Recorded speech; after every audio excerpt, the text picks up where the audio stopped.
সকলোকে নমস্কাৰ।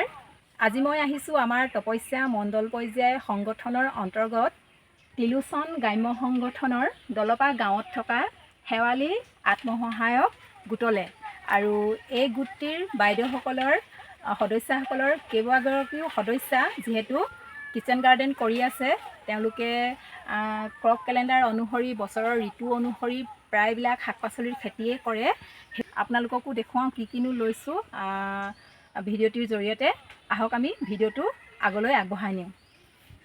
আজি আমি প্ৰস্তুত কৰিব লৈছোঁ ঘৰতে কোনো ধৰণৰ খৰচ নোহোৱাকৈ এবিধ জৈৱিক সাৰ বা জৈৱিক ঔষধ, মহৌষধ বুলি ক'ব পাৰি, যিহেতু কীটনাশক হয়।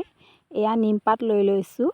আচলতে এই জৈৱিক প্ৰক্ৰিয়াবিধৰ নামেই হৈছে নিম অস্ত্ৰ, আৰু এইটো প্ৰস্তুত কৰিবলৈ যাওঁতে লৈছোঁ এয়া গোবৰ লৈছোঁ, গোমূত্ৰ লৈছোঁ, লগতে পানী লৈছোঁ, আৰু আপোনালোককতো দেখুৱাইছিলোঁৱেই এয়া নিমপাত। খুব সুন্দৰকৈ বস্তুকেইটা যোগাৰ কৰি লৈছোঁ। প্ৰথমতে আমি পানী ল'ম। এয়া পানী লৈছোঁ 20 লিটাৰ। এয়া পানী ল'লোঁ।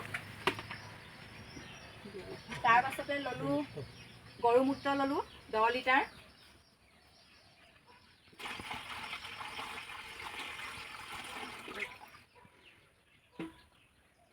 গৰুমূত্ৰ দিলোঁ। গৰুমূত্ৰৰ পাছতে আমি এয়া গোবৰ লৈছোঁ।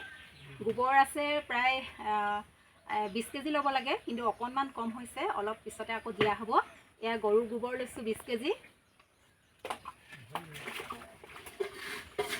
চিটিকানি কৰিছিলোঁ। এয়া গৰু গোবৰ ল'লোঁ।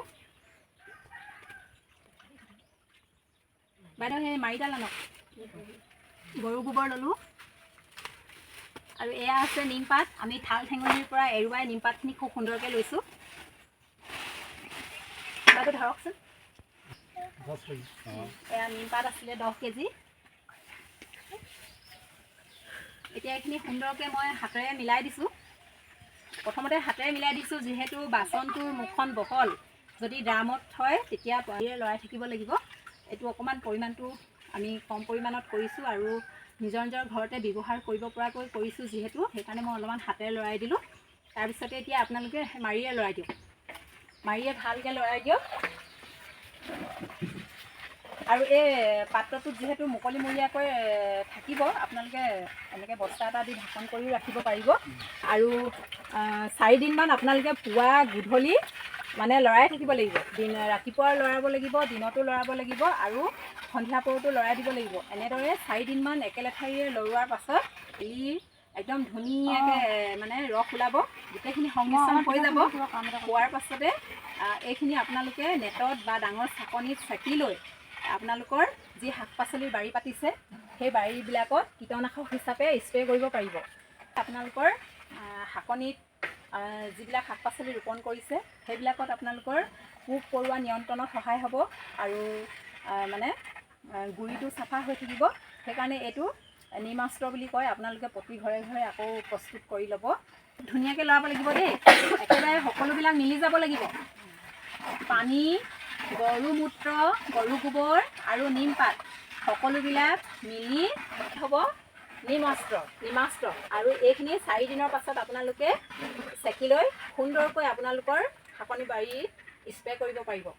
আৰু বহু কৃষকে ফলাফল লাভ কৰিছে। আপোনালোকে ঘৰুৱা পদ্ধতিৰে কৰিব, যিহেতু খৰচো নায়েই, হয় নহয়? অকণমান কৰিবলৈ চেষ্টা কৰিব লাগে। বুজি পালেনে? তেতিয়াহ'লে ইয়াতে সামৰিছোঁ।